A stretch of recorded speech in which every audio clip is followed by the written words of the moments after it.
Dr. Tan Shen, Chairman of the Prospect Foundation, Mr. John Deng, Minister without Portfolio, Executive Yuan, honorable officials and members of this forum, distinguished guests, friends, ladies and gentlemen.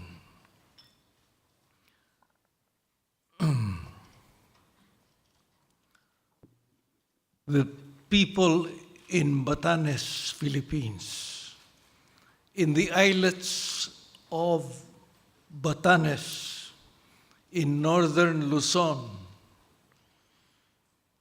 and the folks from the southern part of Taiwan, they can see each other.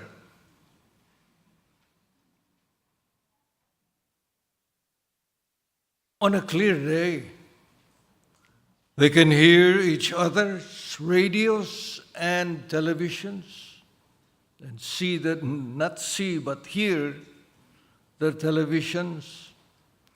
And oftentimes they even wave to each other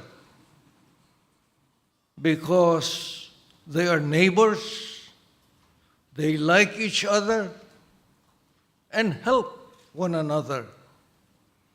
What they do, we rightfully follow. We help each other.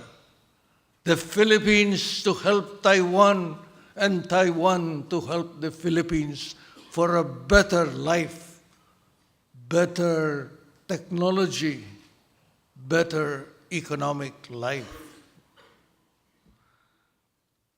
We both seek social and economic progress, not only for this generation, but for the more distant future yet to come, for our children and our children's children yet in the years ahead.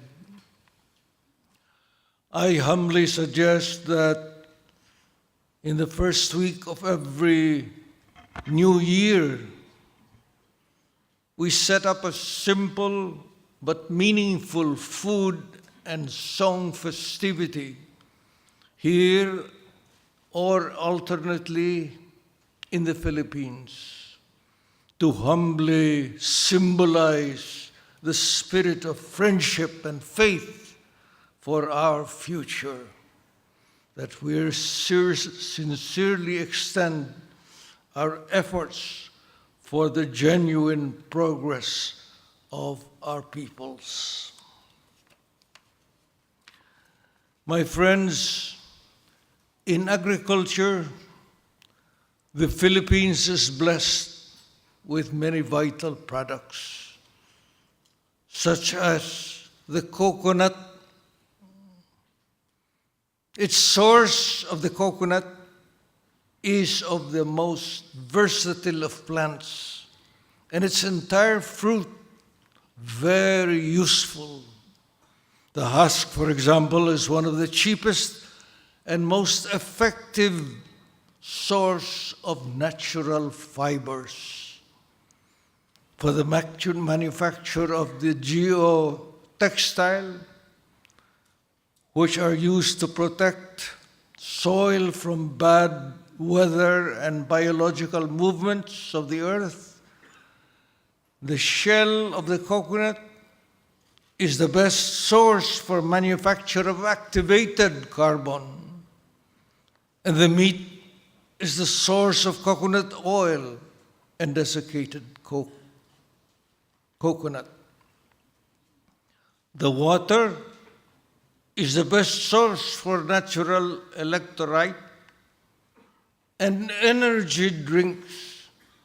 And I think many of us can often see Djokovic, the tennis player, and Federer, his counterpart, play and during recesses drink the coconut water that gives strength to the players.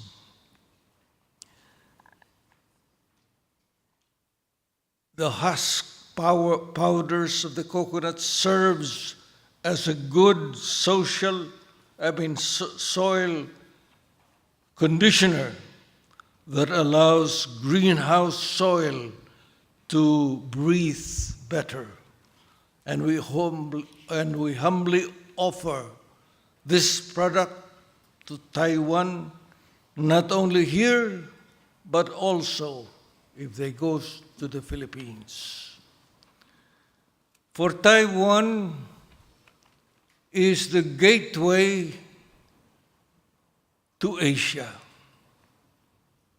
President Tsai Ing-wen has laid down the new southbound policy, and the Philippines enjoys the General System of Preferences, GSP, from the US and the European Union.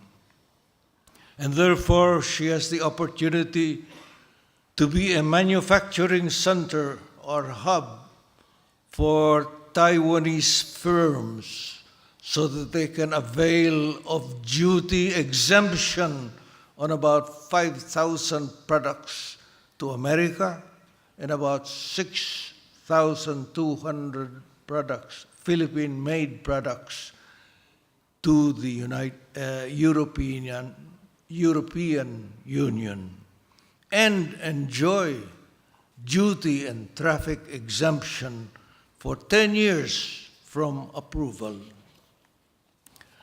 Some examples of products for this project are footwear, headwear, umbrellas, electrical apparatuses, canned tunas or processed pineapple.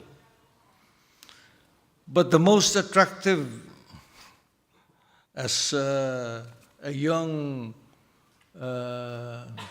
gentleman from Taiwan told me, would be bicycles, because Taiwan is already known for the giant bikes that they manufacture. So let Taiwan choose the site of a factory in the Philippines. The pattern, the design, and the model of bikes will readily come from Taiwan. Some parts of the bike can come from Filipino companies like screws, nuts, bolts, assembly of the bike parts, accessory, rubber parts. But being made and assembled in the Philippines, the bikes will enjoy lower tariffs when exported to the United States or Europe, which are like biking populations. My friends, the Philippines needs the Taiwan assistance in technology, research and development, design, product development, precision machinery, tool and die making, etc. And what we can, we also give in cooperation to Taiwan. On agricultural machineries, for example, the Philippines has a substantial market for all types of agri-machines, such as rice planters, dryers, baggers, because Taiwan has a well-developed agri-machinery industry. It is logical, therefore, that the Philippines avail of said machines from Taiwan. In minerals, the Philippines do processing in chrome and nickel and will gladly consider humble exportations here that will accelerate in the future. In tourism, specialized tourism hotels near the cultural sensitive areas attract people. If it's a good place and the climate is well, the people are good, then it is a center of attraction. An example is Mount Data Hotel in the mountain province. It is located at the highest point in the Philippine Road, relatively close to the Sagada ruins. The Sagada ruins are known for its mummies, and while many cultures bury their dead out of sight beneath a commemorative headstone or a plaque, some societies, like those in the mountain province, hang their ancestors in a cliff, in the mountains, in the faces, there for centuries and for eternity. Sagada, therefore, the mountain province of the Philippines, is one location where the practice of hanging coffins continues to this day and is an attraction to other people and tourists. The hotel needs rehabilitation, but once done, people will come. By the way, the Filipinos who live in Baguio, the mountain province and the surroundings, are the native Igorots who look like the natives of Taiwan. Many have told me this, many who have visited Taiwan, many who know about the Igorots, for example, the officers from the Philippine Military Academy, and they tell me the people here look like the people from Taiwan. And I've talked to engineers, I've talked to lawyers, to doctors, to militant military men, and they told me, yes, they features, the faces, the heights, the build, they're like brothers and sisters with an honest goal for a valued future. How did this come about? Well, one of them responded and said, perhaps when the very early creation of the world was done or was being done, in the beginning, when part of the waters of the islands within the islands separating the Philippines and Taiwan today were not yet separated, then, just as the northern part of Batanes and its isles had not yet been separated from Taiwan then,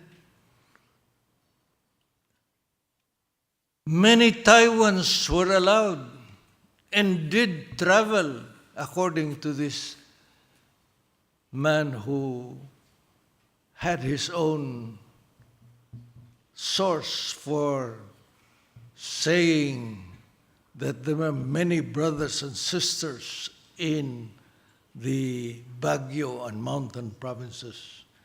They traveled from Taiwan by land and they went to the mountain provinces. They liked it there. They stayed there. And from then on, through the years and generations, there are now brothers and sisters, Filipinos and Taiwanese in one community. I think we take pride in that at least our nation, we have many Taiwanese. Some of them are very romantic, and because of their endurance and good wishes, they are now contributing to the Philippines after the years and generations have been done. And why not? It is our pride to be brothers and sisters.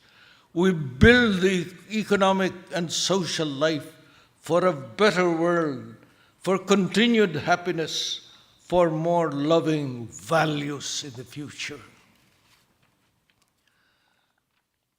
For future economic tourism, we take the example of Lake Lanao. Lake Lanao lies as a beautiful spot in what was called Dansalan, and it is now Marawi, where there was a brutal fight from some Muslims against the government, and for several months now it is ending. They are looking at the peace for the future and the rehabilitation of the city. But Lake Lanao, it is like Lake Geneva. It is about 1/2 of the size of Lake Geneva, but the climate is very good. The scenery and the location very adequate. And for tourists, it is an attraction. It has a surface area of 354 square kilometers, located some 7,000 meters above the sea. And it has received more than 3 billion cubic meters of fresh, clean water from surrounding forests. Here in Taiwan, I understand there are 130,000 Filipino workers, mostly concentrated in manufacturing sectors, electronic parts and components, computers, fabricated in metal products. These Filipinos are employed in well-known companies, I understand, like the Apple, Samsung, Sony, Philips, and others. They contribute the second biggest professionals and workers because in various parts of the world, the Filipinos, God granting, now look upon the Filipinos for professional and workers as already considered them one of the best and most reliable.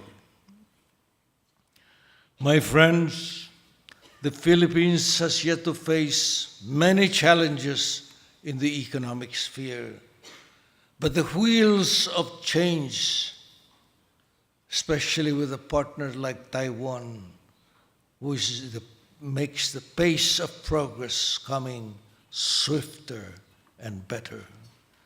Fishing, for example, is a vibrant potential of Philippine needs. But most of our young men who desire to fish lack needed practical training. Perhaps MECO and TECO can agree to harness the necessary practical training here or in the Philippines to a chosen number of our Filipino novices, to teach them not only how to fish, but also what technology is best to adopt, because the cooperation between the Philippines should be not only in quantity, but also in quality, and why and how in the future we can strengthen the civic and economic condition of the world. For example, the genetic breeding process, which I understand can result in bigger and better harvests over a given period for better and bigger lapu-lapu over a breeding process. The Philippine government today, my friends, is presently preparing schools and universities in key areas for such trainings.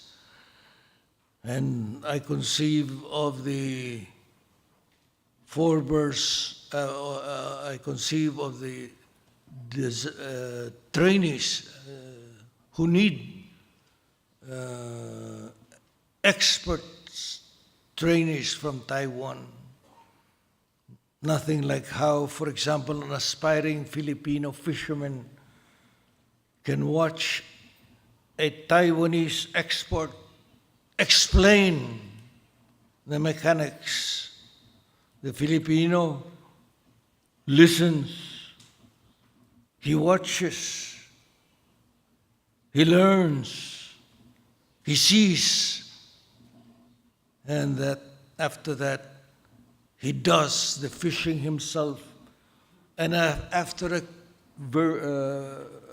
virtual catch and process, sends a lapu-lapu to the export teacher in China in gratitude, and then he begins to build his own future. Ladies and gentlemen, I was informed that when a portion of Subic was initially opened as a commercial center in the foreign military base, that Taiwan helped in the establishment of the commercial phase.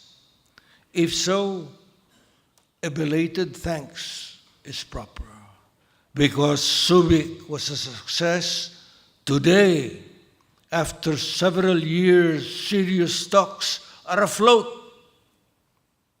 about converting Clark Field Air Base into a versatile Philippine international airport, which means not only preparations for the airport, but also the availment of transport to Manila and its environments in proper places.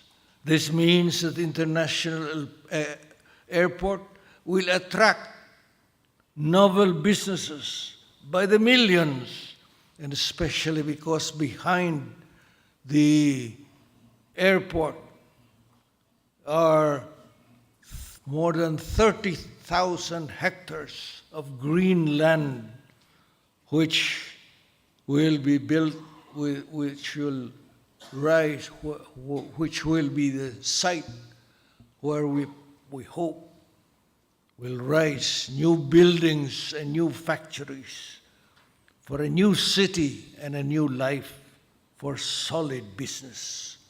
In this verdant plan, we ask TECO and MECO to join hands to partake of a new golden era. Let us take part in the Philippine International Airport. Mabuhay ang TECO! Mabuhay ang MECO! Mabuhay si Chairman of MECO, Chairman Angelito Banayo. Mabuhay si Ambassador Gary Lim, who asked us to take part in this valuable convention. Maraming salamat po. Mabuhay kayo lahat. Thank you very much.